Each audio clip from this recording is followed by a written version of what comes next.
ملګرو مونږه د صوابای نه رالو.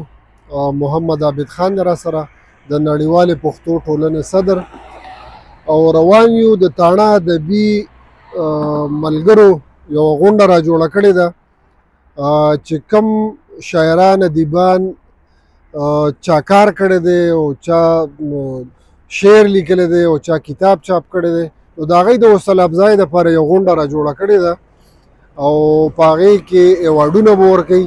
نو موږ هغه دستوري له روان یو.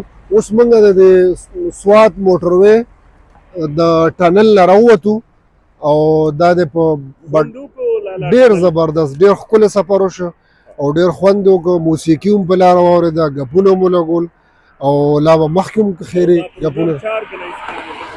دا د تاڼه ادبي ټولنې ملګرو کړی دی، فضل محمود صاحب صاحب د هغې مشر دی.